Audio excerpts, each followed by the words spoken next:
우리가 살면서 누군가를 만난다는 것이 쉬운 일이 아니에요.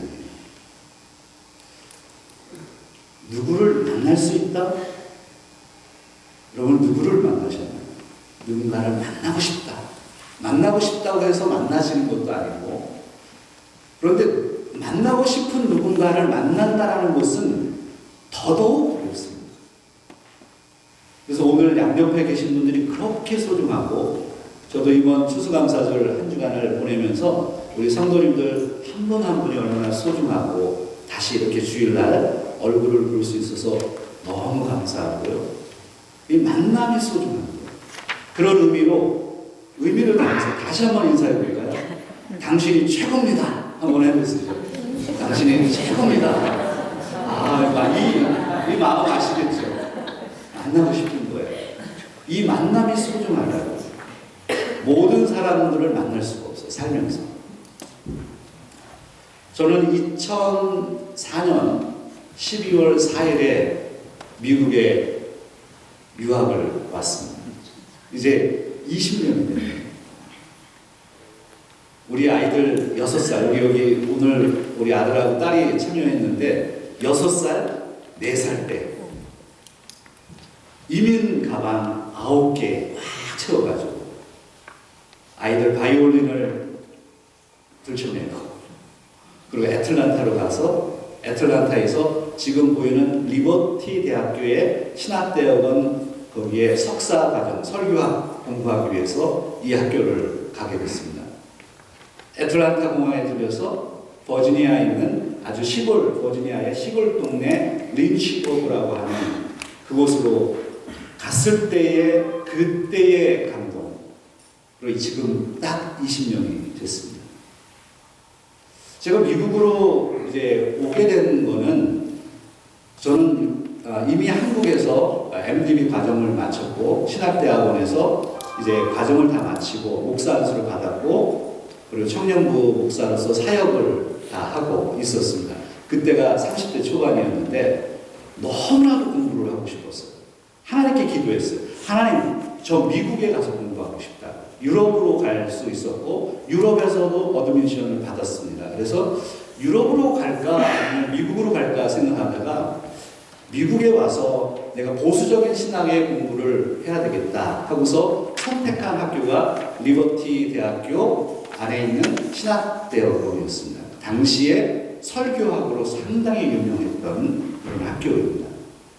여기에 이제 THM 과정을 하기 위해서 왔는데, 제가 미국에 오면서 정말 만나고 싶었던 사람이 있었어요. 그 사람이 누구냐면 닥터 제리 포웰이라고 하는 분입니다.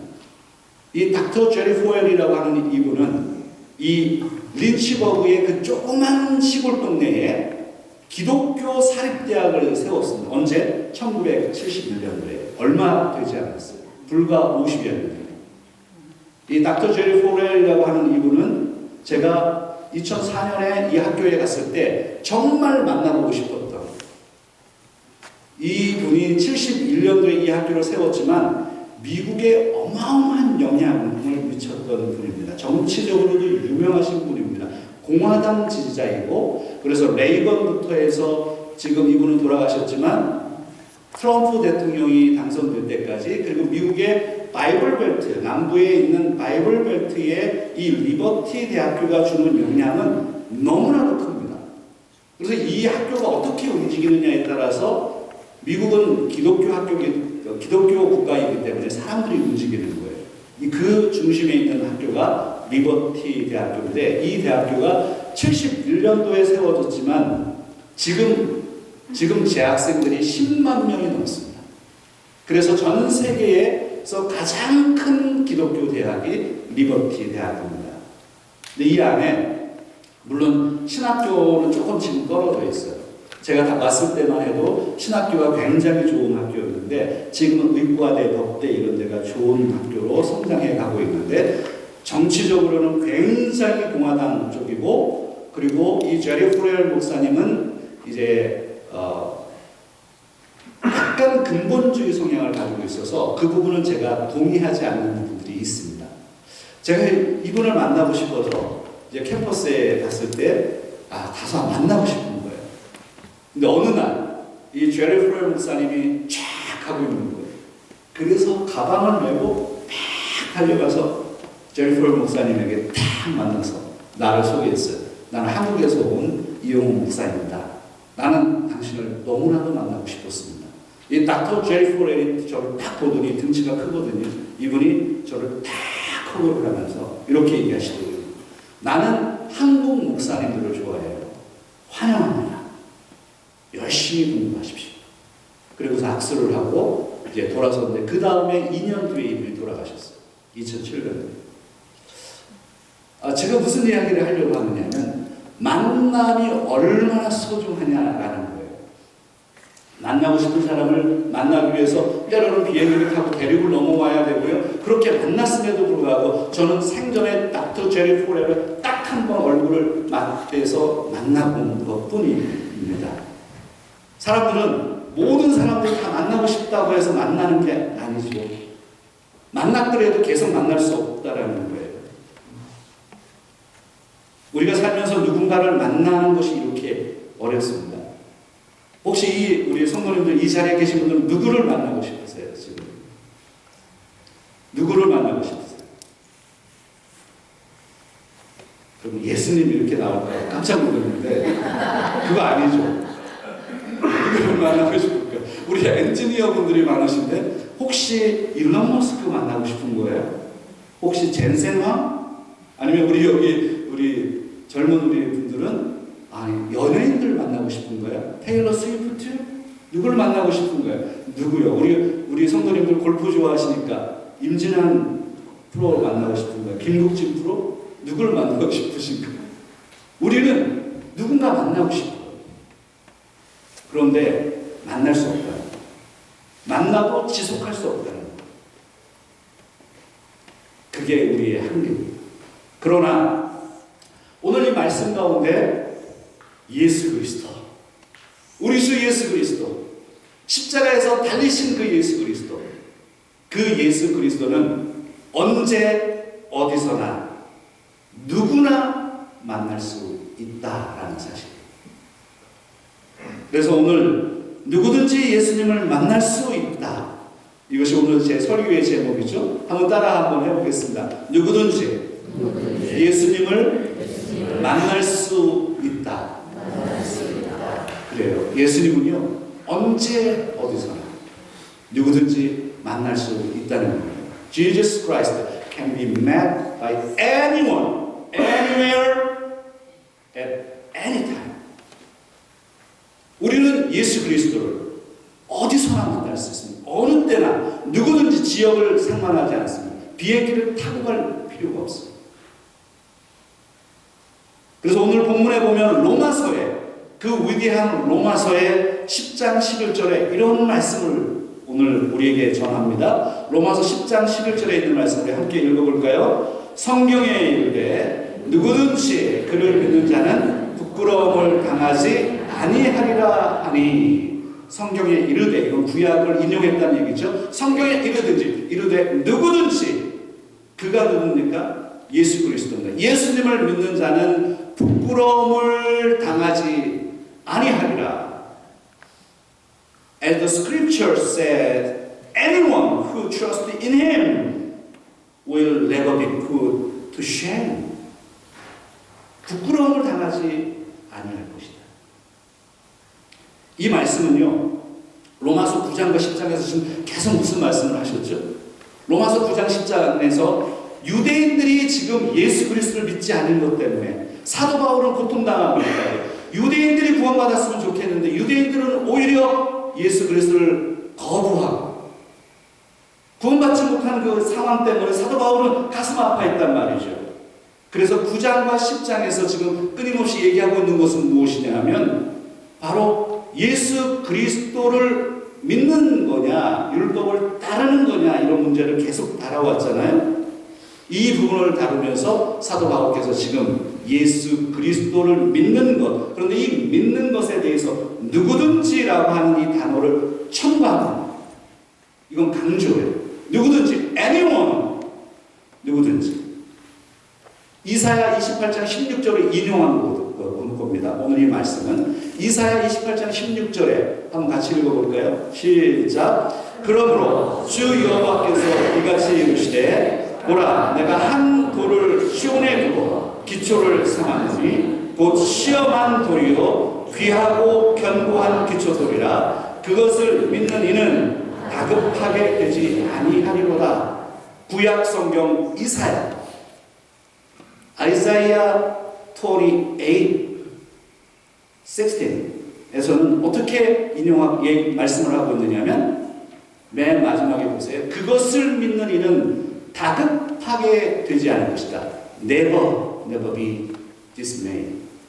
이것을 인용하는데 부끄럽게 되지 않을 것이다. 사도 바울이 이렇게 고쳐서 설명하죠. 인용합니다.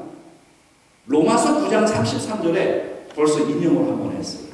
로마서 9장 33절을 한번 읽어보겠습니다. 기록된 바 내가 걸림돌과 거치는 바위를 시온에 두노니 그를 믿는 자는 부끄러움을 당하지 아니하리라 한것 같다. 여기에 그를 믿는 자, 그가 누군가? 예수 그리스도. 예수 그리스도를 믿는 자는 부끄러움을 당하지 아니하리라. 로마서 9장에서 이미 한 번 인용했죠. 10장에서 다시 한 번 인용합니다. 구약 성경 이사야 26장 18절에 있는 말씀을 인용합니다. 무엇을 이야기하려고 하느냐? 예수 그리스도를 믿는 게 얼마나 축복된 일인지. 그런데 사도 바울께서 오늘 이 말씀 가운데 첨가한 단어가 있어요. 그 첨가한 단어가 무엇이냐면 anyone, 누구든지라고 하는 말씀입니다. 누구든지 예수 그리스도를 믿는 자는 부끄러움을 당하지 않게 될 것이다. 누구든지 한번 따라하겠습니다. 누구든지 anyone, everyone 누구든지 예수 그리스도를 믿는 자는 부끄러움을 당하지 않게 될 것이다. 저는 이 말씀 파스라고 하는 헬라어 단어입니다. 파스, 누구든지 anyone, 이 말씀이 참 감동이 되죠. 사도 바울께서 첨가시킨, 강조하고 있는 바울의 신앙입니다. 이제 두 번째 오늘 본문에 그리스도는 모든 사람의 주가 되신다라고 하는 이 부분을 좀 살펴볼게요. 한번 따라하겠습니다. 그리스도는 모든 사람의 주가 되신다. Jesus Christ is the Lord of all. 모든 사람의, 예수 그리스도는 모든 사람의 주가 되신다. 로마서 10장 11절과 12절에 있는 말씀. 오늘 본문 로마서 10장 11절 12절에 있는 말씀 한번 같이 읽겠습니다. 유대인이나 헬라인이나 차별이 없습니다. 한 분이신 주께서 모든 사람의 주가 되사 그를 부르는 모든 사람에게 부요하시도다. 누구든지 주의 이름을 부르는 자는 구원을 받으리라. 아멘. 로마서 10장 11절에서 유대인이나 이방인이나 헬라인이나 무엇이 없대요? 차별이요. 우리는 차별이라고 하는 단어 들으면 깜짝깜짝 놀라잖아요. 이민자로 살아가는 사람들은. 근데 여기서 디스크리미네이션을 얘기하는 건가? 여기서 이 차별이 도대체 뭐냐? 이 차별. 유대인이나 헬라인이나 차별이 없다라고 했을 때 이 차별은 인종적인 차별입니까? 아니면 학업에, 직업에 대한 차별입니까? 학력에 대한 차별입니까? 무엇입니까? 여기서 차별이 없다라고. 인종이요? 네, 그렇게 볼 수도 있고요. 여기서 아무튼 이것은 이 차별은 구원에 대한 차별이에요. 우리는 인종적으로 차별을 당하잖아요. 그리고 학력에 대한 차별도 우리는 세상에 살면서 느낍니다. 그런데 여기서 차별은 인종에 대한 것이죠. 그런데 이게 구원에 대해서는 어떠한 인종도, 어떠한 학력을 가지고 있는 사람도, 어떤 지역에 있는 사람이라도 차별이 없다는 것. 누구든지 예수 그리스도를 주라고 부를 수 있고 구원받을 수 있다. 모든 사람의 주가 되사 주를 부르는 모든 사람에게 부요하신 예수 그리스도. 누구든지 주의 이름을 부르는 자는 그래서 구원을 얻게 될 것이다. 누구나 예수 그리스도를 부를 수 있다. Anyone can call Jesus Christ Lord. 예수 그리스도를 주라고 부를 수 있다. 누구든지 어느 사람이든지 누구든지 예수 그리스도를 부르면 구원을 받을 수 있다. 저는 이 말씀이 너무 감동이죠. 우리 조선 생각해 보세요. 100년 전, 130년 전에 조선 누가 알아주긴 했어요. 미국 선교사들이 선교로 그 멀고 먼 동방이라고 하는 그곳에 조선이라는 땅을 찾아갑니다. 지금 130년이 지난 지금 우리들을 보세요. 기독교의 강력한 나라 미국과 한국입니다. 기독교의 강력한 믿음을 가지고 있는 바로 한국 사람. 누가 우리 조선을 알아줬어요? 130년 전에. 100년이 넘은 지금에 한국 사람들의 기독교인의 한국 사람들을 무시하는 사람이 없습니다. 전 세계에서. 오히려 한국에 신학교 오려고 한국의 외부에 있는 아시아 사람들, 막 인도에 있는 사람들, 뭐 브라질에 있는 사람들, 이런 제가 대학원 다닐 때도 그 사람들이 와서 공부를 했거든요. 한국의 신학을 배우고 싶다는 거예요. 이 사람들은 왜 미국에 오지 않았을까? 한국의 그 영성이 대단한 거예요. 주여 하고 외치는, 새벽 기도를 끊임없이 하고 기도하는, 우리가 그렇게 됐다. 예수 그리스도를 주라고 부를 수 있는 어떤 경계도 없어요. 어떤 장애물도 없어요.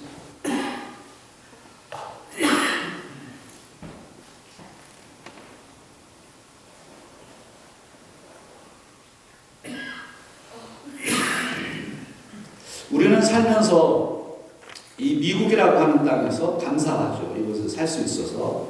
그런데 차별을 받아본 경험이 있을 거예요. 우리 사랑하는 성도님들, 우리 미국에 계시면서 차별 받아보신 적 있으세요?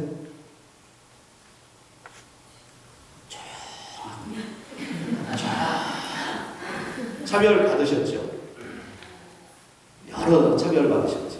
저는 DMV가 가지고 차별 받아서 너무 화가 나요. 차별이, 이 사람이 나를 차별하는 걸 느끼는 거예요. 엘센트로에 있는 DMV는 저는 가기 싫어요, 아주. 거기서 내가 차별받은 걸 생각하면 아주 그냥 자다가도 벌떡벌떡 일어나요. 우리가 미국에서 살면서 아시아인으로 사는 게 차별이 많습니다. 우리가 얘기는 안 해서 그렇지 참 사람들이 차별 많이 해요. 코비드 기간 동안에 우리 아시아 사람들이 얼마나 차별받았습니까? 영어 못한다고, 영어 발음 가지고 막 차별하죠. 그래도 우리 다 알아들어요. 다 알아서 하잖아요. 사람들이 영어 못한다고 차별하고, 우리 아시아 사람이라고 차별하고요. 직장에서 차별당하고요. 학교에서 차별당하고, 우리 자녀들이 학교에서 차별당합니다. 직장에서 더 높은 곳으로는 못 올라가요. 그게 현실이에요. 좋은 직장에 갔죠? 좋은 직장에 갔는데 탑 레벨까지 올라가는 거는 한계가 있어요. 사람들이 그거 올리지 않아요. 아직도 차별이 많아요. 그런 차별을 받을 때 우리는 화가 나죠. 난 차별받기 싫다는 거예요. 난 대우받고 싶다는 거예요. 그런데 세상에 나가면 어디 학교를 나왔느냐? 넌 어디 출신이냐? 인종이 어디냐? 지금도 그것에 대해서 묻고, 물론 공식적으로 물을 수는 없습니다. 그러나 차별당합니다. 그러나 여러분 염려하지 마세요. 당당하게 살아가세요. 미국에서 기죽지 마세요. 당당하게 살아가세요. 여러분도 누구를 차별하지 마세요. 왜냐하면 예수님께서 우리를 차별하지 않으셨다. 조선에 있는 땅이라고, 작은 나라 사람이라고, 영어를 못한다고 예수님이 우리에게 차별하시던가요? 야, 너는 야, 너 이래가지고 나한테 올 수 있겠어? 너는 완전히 C 정도 받는 학생이네. 너 나한테 올 수 있겠어? A 맞고 와. 예수님이 그러시던가요? 예수님이 그런 얘기 안 하신다는 거예요. 누구나, anyone can call Jesus Christ Lord. 예수 그리스도가 주라고 누구든지 부를 수 있다는 거예요. 누구나 예수님께 달려갈 수 있다는 거예요. 오늘 이 말씀이 정말 기적 같은 말씀입니다. 그래서 오늘 이 말씀 가지고 설교를 이제 정리해 가겠습니다. 적용점을 좀 같이 나누기 원하는데요. 이렇게 한번 적용점을 여러분과 나누고 싶었어요. 좋은 소식을 전하는 그리스도인들이 되라. 한번 같이 할까요? 좋은 소식을 전하는 그리스도인들이 되라. Be Christian who preach. preach는 그냥 저처럼 이렇게 설교하는 걸 얘기하지만 proclaim이라고 하는 단어가 훨씬 좋습니다. 선포하다. proclaim the good news. 복음, 좋은 소식을 전하는, 선포하는 그리스도인들. 오늘 본문 로마서 10장 14절로 15절에 있는 말씀에 그 유명한 말씀이 여기에 등장하는 거예요. 로마서 10장 14절 15절에 있는 말씀 같이 한번 읽겠습니다. 그런즉 그들이 믿지 않은 일을 어찌 부르리요? 듣지도 못한 일을 어찌 믿으리요? 전파하는 자가 없이 어찌 들으리요? 보내심을 받지 못하였으면 어찌 전파하리요? 기록된 바 아름답도다 좋은 소식을 전하는 자들의 발이요 함과 같으리라. 여기에 보면 한글에 이제 성경을 볼 때 한글에 좀 조금 부족한 점이 뭐냐면 question 마크가 없어요. 오늘 본문에 보면 몇 개의 질문이 있나요? 이거 맞히시는 분은 오늘 점심을 제가 대접을 해드리겠습니다. 자, 몇 개의 질문? 3개? 그러면 또 이렇게 점수 한번 합니다. 뭐 이제 졸릴 시간이 됐으니까 질문이 1개다. 손 들어보세요. 아, 우리 집사님 저를 위해서 손 들어주시네. 질문이 2개다. 질문이 3개다. 아, 예, 집사님 뭐 알면서 이렇게 틀려주시면 얼마나 좋아요. 자, 질문이 5개다. 그러면 정답은 이제 질문이 4개다. 예, 여러분 4개. 여기 보면 질문이 4개. 이거를 rhetorical questions라고 해서 수사적 질문이라고 해요. 사도 바울이 자기의 논증을 피면서 질문을 하는 거예요. 그래서 다음 화면 한번 보여주세요. 같이 보면서 4개의 질문이 이 안에 포함되어 있어요. 같이 첫 번째는 그런즉 그들이 믿지 아니하는 일을 어찌 부르리요? 영어에 보면 How can they call on the one they have not believed in? 그들이 믿지 아니하면 어찌 부를 수 있느냐? 믿지 못하는데 어떻게 예수님을 부를 수 있어요? 2번째 질문. 듣지도 못한 일을 어찌 믿으리요? 들어야지 믿을 수 있을 거 아니에요. 그렇죠? How can they believe in the one of whom they have not heard? 듣지도 못했는데. 그러니까 들어야지 어떻게 한다고요? 믿을 수 있는 거예요. 자, 3번째는요. 전파하는 자가 없이 어찌 들으리요? 전파해야지 들을 수 있을 거 아니에요. 전파하는 자가 있어야 될 거 아니에요. 그래서 How can they hear without someone preaching to them? 그러니까 프리치하는 사람이 없으면 프로클레임 하는 사람이 없는데 어떻게 들을 수 있느냐 하는 거예요. 4번째, 보내심을 받지 아니하였으면 어찌 전파하리요? 그러니까 보내야지, 내가 보냄받은 누군가 있어야지 프리치도 할 거 아니에요. 그래서 How can they preach unless they are sent? 보내심을 받아야 된다는 거예요. 그래서 사슬로 이렇게 연결되어 있어요. 이 부분이 6개의 단어가 있습니다. 아주 중요한 단어인데 그 6개의 단어가 무엇이냐면 다음 화면 한번 보여주세요. 우리는 보냄을 어떻게 해야 된다고요? 보냄을 받아야 한다. send. 보냄을 받은 자들은 어떻게 해야 돼요? 좋은 소식을 전해야 돼요. proclaim, preach. 그리고 사람들은 선포된 메시지를 어떻게 해야 돼요? 들어야 돼요. hear. 그리고 복음을 들은 사람들은 어떻게 해야 돼요? 믿어야 돼. believe. 믿는 자들은요, 구원을 받기 위해서 주의 이름을 어떻게 해야 돼요? call 해야 돼. 예수 그리스도를 불러야 돼. 예수 그리스도를 믿고 입으로 시인하는 사람이 그래서 구원을 받습니다. save. send, proclaim, hear, believe, call, save 라고 하는 이 6가지의 동사가 오늘 로마서 13장 13절 14절 15절에서 이것이 사슬처럼 연결되어서 복음 전도가 필요하다는 거예요. 누구든지 예수 그리스도를 믿을 수 있어요. 그러나 누구든지 갈 수 없어요. 누구든지 부를 수 없어요. 그래서 믿는 자들이 이 과정이 필요합니다. 복음 전도의 과정이 필요합니다. 130년 전에 조선에 미국 사람들이 선교사로 가지 않았다면 우리가 어떻게 들었겠어요? 누군가 가지 않으면 선포될 수가 없어요. 선포된 예수 그리스도를 들어야지 믿을 수 있어요. 믿어야지 입으로 시인할 수가 있다. 그래야 구원이 이루어지는 거예요.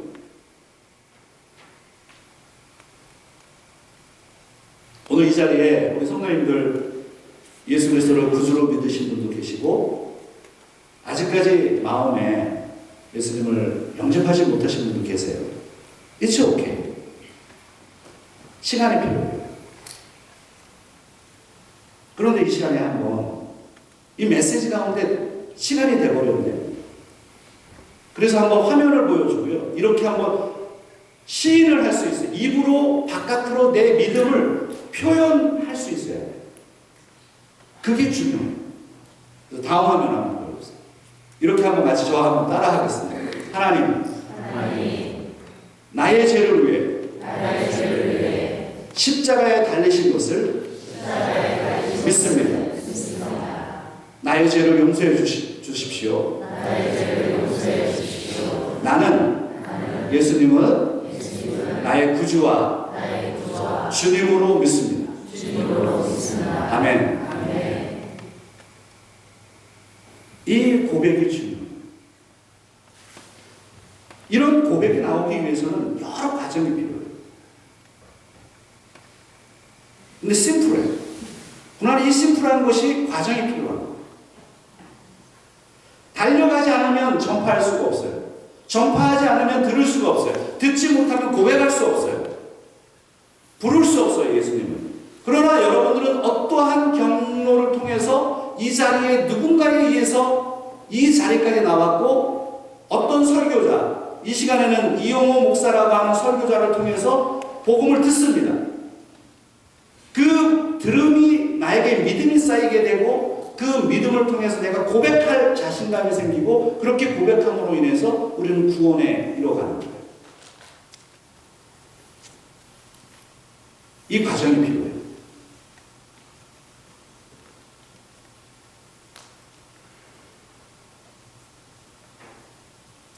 지난 2024년 11월 14일에 이제 설교를 정리하면서요. 제가 재밌는 다큐멘터리 하나 소개해드리고 싶어요. 지난달 11월 14일에 넷플릭스에서 방영된 다큐멘터리인데요. 제목이 뭐냐면 The Lost Children, 잃어버린 아이들이라고 하는 다큐멘터리예요. 콜롬비아, 남미에 있는 콜롬비아 사람들인데 경비행기를 타서, 우리 여기 아시죠?